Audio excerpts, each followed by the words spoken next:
Ну шо, здравствуйте. Решил я, значит, испытать себя и прошел молению парированием. Только критом и без урона. Эмоции после выполнения испытания были великолепны. Конечно, я поделюсь своими мыслями и эмоциями, но сначала покажу и расскажу, как это сделать. Это будет полезно и тем, кто не хочет данное испытание проходить. Можете перейти по данным тайм-кодам.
I finally met my match.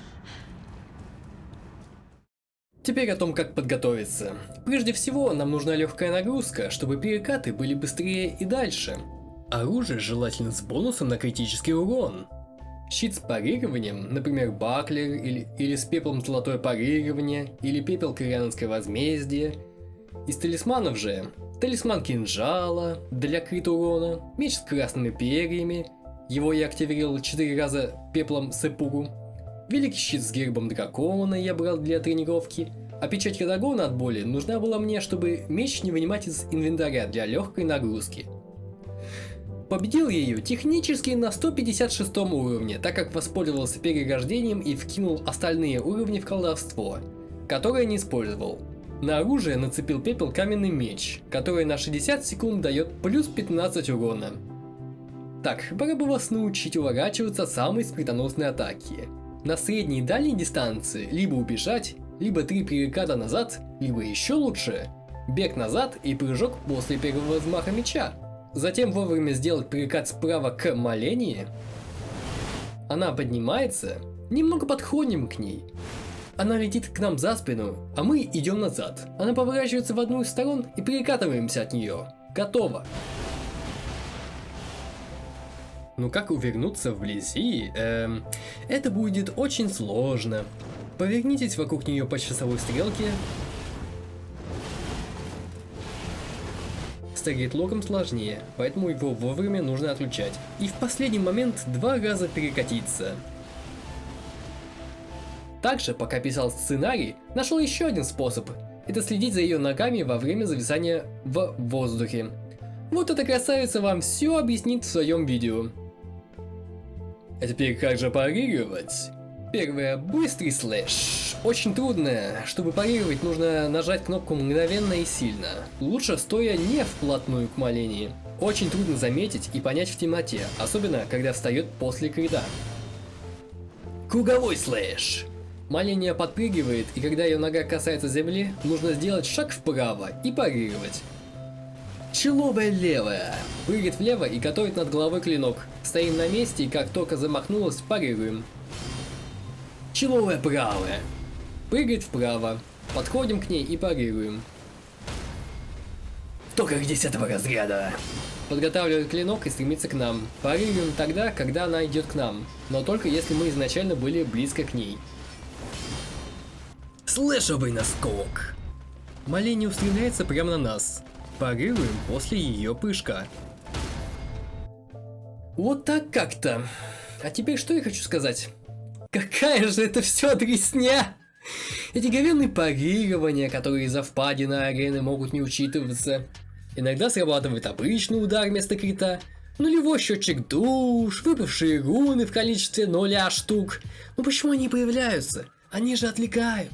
Еще Маления нормально после крита вторую фазу не начинает. Приходится бить 1-2 раза по ней, чтобы заработало. А ведь меня насчет этой затеи несколько раз предупреждали. Конечно, в конце я словил дзен и начал играть без звука с музыкой из смартфона. Но оно того не стоит, я не true хардкорщик, чтобы 25/8 парировать мир. Это, надеюсь, последний раз, когда я подобное испытание проходил, ведь сколько же я потратил времени и нервов. Безусловно, было классно, особенно с Маленией. С Раданом еще лучше, но там приходит этот вот Микела и все обламывается. Все, Радан, до свидания, вы были замечательным боссом до той поры, пока не пришел Феймбой. Я знаю, что он вас охмурил, так что покойтесь с миром. У меня начали возникать те чувства, как будто впервые в Dark Souls играю. И впервые Орнштейна и Смоуга победил. И вообще как будто впервые к Малении пришел. И это естественно, ведь ставки и напряжение повысились. Атаки и Малении с подготовкой клинка над головой теперь у меня постоянно ассоциируются с особняком Малковианина, потому что я перед этим насмотрелся видосов про Vampire. Почему именно особняк? В общем, прикольный опыт. Хотел сначала консорта Радана так загасить после Малении, но передумал.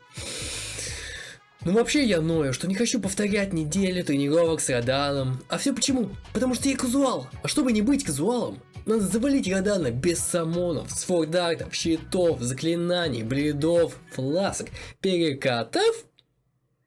Окей, true hardcore!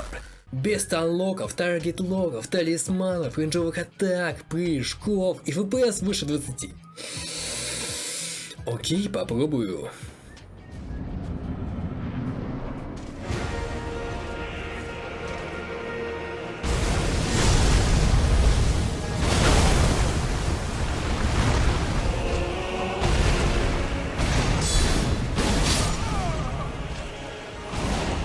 Все-таки придется оставаться казуалом.